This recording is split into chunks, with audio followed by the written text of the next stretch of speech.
companies are starting to wake up to realize that culture is a competitive advantage. And to do that right, you have to do the hard stuff and the soft stuff really well. But people are not trained to do the soft stuff well. So traditionally, you bring in consultants, right? You run workshops, you figure out how to communicate better, you figure out how to treat each other better. And that's great, but that's also very expensive. And it's hard to scale that, frankly. What's up, everybody? Welcome back to Awesoming's podcast, where we highlight people pursuing their definition of, you guessed it, awesome. So buckle up and get ready for some more success story adventures and failures from Kentucky's tech and entrepreneur community.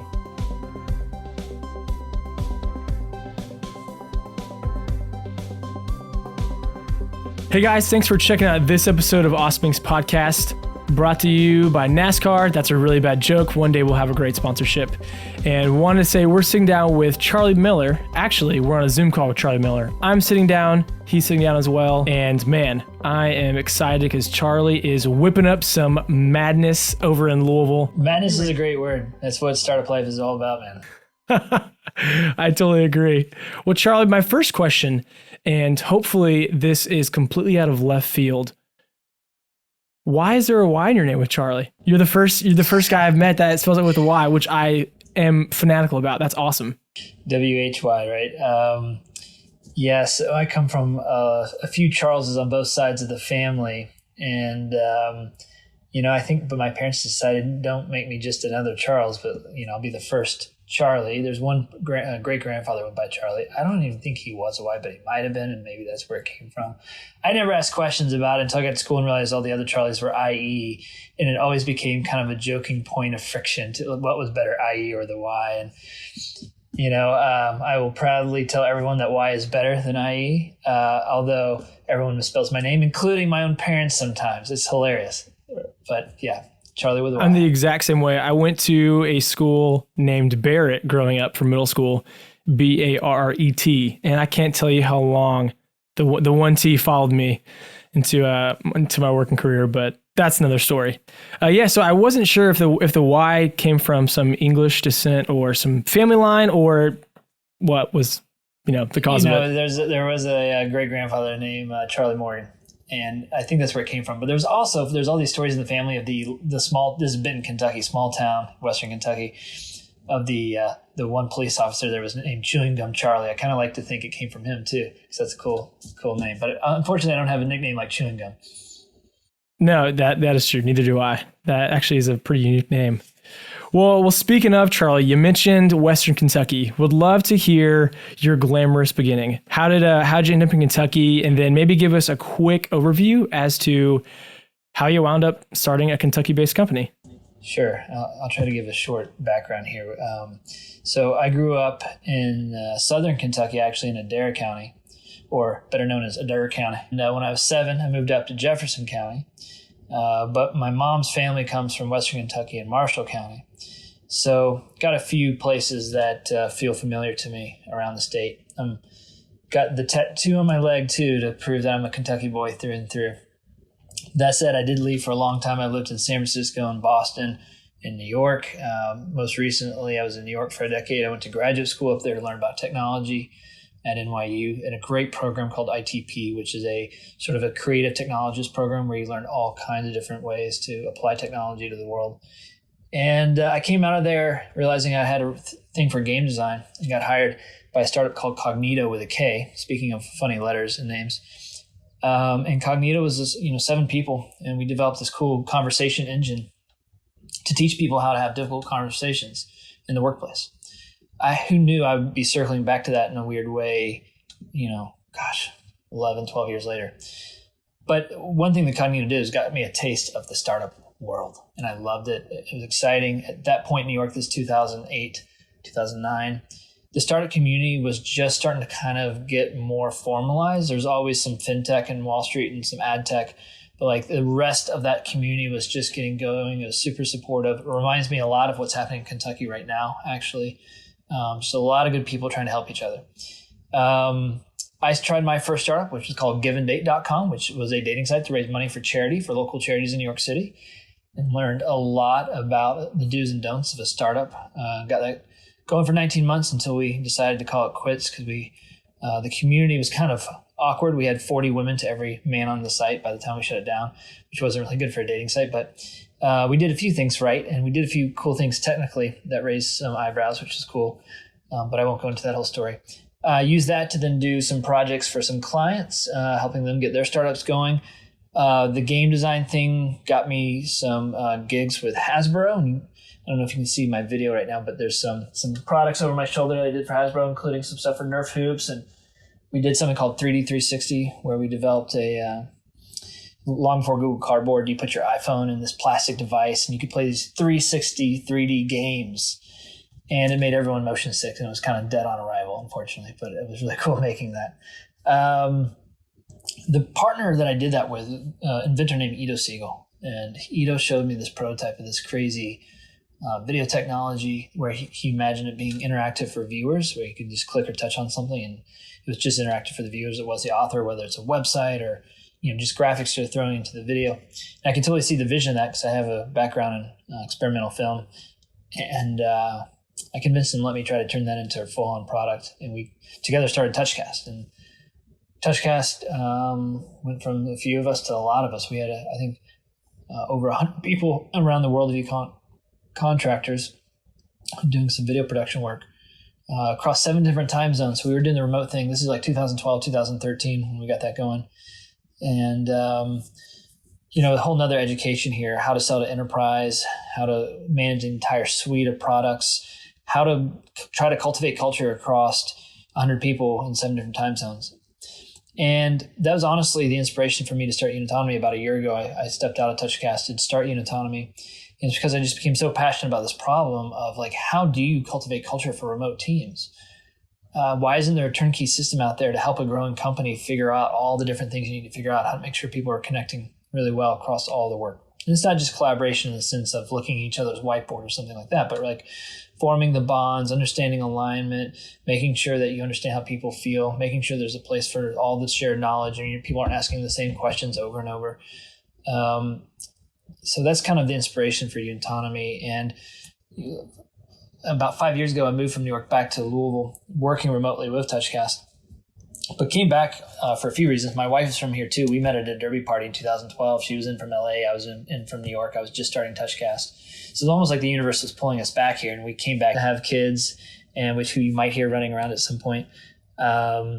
And it's been awesome. We love it back here. And it's also neat to be back when the startup community is all of a sudden having this sort of sea change moment, thanks to awesome Inc. and groups like you all really being supportive and pulling us all together and getting it moving. It's a neat time to be in Kentucky in technology. Yeah, that was, man, we could actually just end right there. We got to hear your whole story, but we won't. And, I love when I have some ideas that I want to start asking, and, people like you just open the can and go for it. And so you mentioned a couple of your past experiences, and that's something, as we set the foundation for the rest of our time together, I would love to hear about. So again, you spoke about giveanddate.com. I loved that name. And then you had a couple other early production roles with eatingvine.com. I believe BMuse, your role with them was with Hasbro, and then TouchCast. Can you talk about the foundation for all those experiences, maybe high level or maybe like the happy and crappy, the high and low moments that again helped formulate to where you are today? So with Give and Date, that was my first foray to being the founder of a startup. Learned some tricky lessons. We did some really cool stuff on the payment side of technology in terms of figuring out how a startup could route money from a donor straight to a charity, with us being a for-profit in the middle. And there's all kinds of complications there, but we were doing that before anyone was doing that. We were the first dating site in the world to use OpenID to allow people to just authenticate and set up a profile. The bad news about that, at that point in time, no one had heard of Facebook Connect or Google. Those things didn't even exist, right? It was just something called OpenID. But that scared so many people away because they thought if they used their Facebook profile through OpenID, their exes are going to know that they're joining this dating site. And we're like, no, that's not how it works. It's just a simple way of like creating a profile. It's automatic authentication. So we were a little ahead of the time in that whole space. And then with Eating Vine, that was for a client who wanted to get a recipe sharing social network stood up where you'd algorithmically pair wines to the recipes that you uploaded. Did that for a year and got that going. And then jumped from there to working with BMuse, and that was the Hasbro projects, and did a lot of games and products for them. and really developed a relationship with Ito Siegel. And that's when he introduced me to TouchCast. Working with Hasbro, I kind of learned the ins and outs, working obviously with big enterprise and all of the slowness that comes in with that, even though they do some really cool stuff. But that is also a marketing-led organization. I really started to realize, you're either a product-led organization or a marketing-led organization. And I prefer product. I'm a product person. And then when Ito decided to turn TouchCast into a real startup, it was awesome to be there on day one and kind of imagine the innovation of what we were doing, of interactive video across, recording on iPad versus live streaming, video conferencing, all these different ways you can use interactive video. And, we built a healthy business selling to enterprise. The trick is it was all enterprise sales, and that's a whole different beast. And it's not something I'm really eager to rush back into with Unitonomy, because I realized 12-month sales cycles and all the security audits and working procurement and running workshops and everything to train users, like it is hard work. And it's great when you get it, but a company that big can swallow a startup alive, where you basically become almost like a service provider to them. And so something I always caution other startup founders is like, try to mature yourself. If you're a B2B app or software, try to mature yourself into selling to enterprise when you can manage them at a point that you have sort of dedicated account managers and so forth. And you can still stick to your kind of core roadmap. You don't get sort of swallowed up, so to speak. Now with Unitonomy, I've done a lot of what we do before, which is great. But some mistakes that I want to make sure that I don't repeat from prior things is, taking investment in the right ways, making sure we know how to build awareness in the right ways. You can't just build a product and think people will come, but you kind of have to always keep a drum beat going and make sure people understand the value of your tools. I can talk on and on about that stuff because I really get fascinated by how awareness works in this day and age where, you're not just trying to get eyeballs, but you're trying to get robots to take a peek at you with SEO and all that. So it's a fun world, and with the wave of AI coming, it's about to get dramatically different again. But I think every founder has to understand how people discover you. You hear the phrase a lot of times, second-time founders are obsessed with distribution, and I'm certainly true about that. That was, wow. That was a lot of quality to digest right there. And we will definitely circle back to that, especially as we further into Unitonomy. And this again will be that launching question to get us there, in my opinion. So I know you're all about culture. You've talked about cultivating culture, how it's a tricky business. As someone who values culture, it sounds like you valued it when you were in San Francisco, also up north in the Northeast. Can you talk about how being an independent game designer and how all those experiences influence, there's this need for culture, and that'll kind of get us on the tangent to Unitonomy. Yeah, there's almost like two sides of collaboration. There's the side of sort of the hard factual work, standing in front of a whiteboard, sharing documents and working on a presentation together. And we have tools to help us do those things really efficiently. And then if you look at the age of B2B tools over the last decade, we've really gotten better at kind of managing those efficiently and effectively, those sort of tasks that we do together. That's kind of what I call hard collaboration. There's a whole other side of it that's soft collaboration, which is how we treat each other, how we respect each other, how we create a sense of safety around sharing ideas, how we don't interrupt each other, but also respond to each other, how we praise each other, form alignment, bonding, belonging. Like there's a ton of it as you start to unpack it. And you realize, wow, culture is not just, a foosball table and happy hour. It's literally about every point of communication that we have across all the things we do in a company. And a lot of those things we're doing are the soft stuff too. Well, I think companies are starting to wake up to realize that culture is a competitive advantage. And to do that right, you have to do the hard stuff and the soft stuff really well. But people are not trained to do the soft stuff well. So traditionally, you bring in consultants, right? You run workshops, you figure out how to communicate better, you figure out how to treat each other better. And that's great, but that's also very expensive. And it's hard to scale that, frankly, especially for really big companies. And small companies can't always afford it. So where Unitonomy comes in, the idea is what can we do to take proven methods, proven research, and turn that into software to help companies do the softer side of things better to foster collaboration in the culture. A metaphor I like to use is like communication is the central nervous system of a body, right? across an organization. There can be, good communication of like good things. There can be communication about bad things. That's fine as long as you don't have so much noise you can't find the signals, or you just don't have paralysis where things aren't communicated at all. And so we've really decided like we can't solve every problem related to culture. There's no silver bullet when it comes to cultivating culture, but we can certainly do some things to improve that central nervous system of communication. So in some specific areas, we can always make sure the right people know the right things and are getting help with how to communicate those right things. That's really our focus. From back to your question of like my experience, it's like time and again, no matter what I've been doing, I've always realized that the performance of the business works best when people are collaborating really effectively. And I don't think anyone would argue with that. But anytime there's friction and collaboration, it starts to undermine every aspect. You can always look at sports to also see this demonstrated on the field day in, day out, right? And something really neat happened in sports.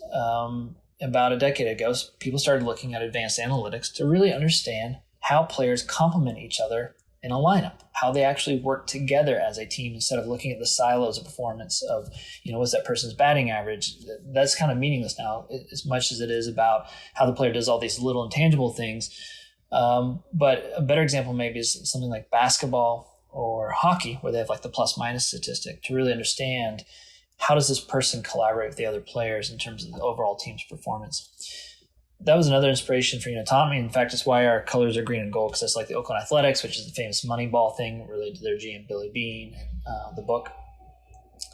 We're trying to take that inspiration of advanced sports analytics to understand collaboration for one of our products called Org Vitals. But when you think about, culture, you got to figure out a way to measure it. And for us, that's really looking at how is collaboration performing between individuals. And it's the tool I wish I had back in my days of growing TouchCast when we were, scattered around the world. I wish I had even my days of the other startups and companies I've worked with, including I wish I could give it to some of the customers we had working with these huge companies. I heard their pain points all the time in terms of issues of knowledge transfer or issues of just making sure they weren't duplicating effort and staying aligned. Not to geek out too much, but you hear things related to the problems of vertical communication, which is the CEO making sure he or she's connecting well with the employees, and the employees are giving meaningful feedback and feel like they have a say in what's happening, versus horizontal, which is just the idea that the left arm knows what the right arm's doing and why. So again, central nervous system, we're trying to figure out how we can help all those pieces of information and knowledge transfer in the right ways so that at the end of the day, this is about connecting people better and making sure everyone understands their sense of purpose. Can you talk about your company from maybe its first idea to concept into how it works nowadays?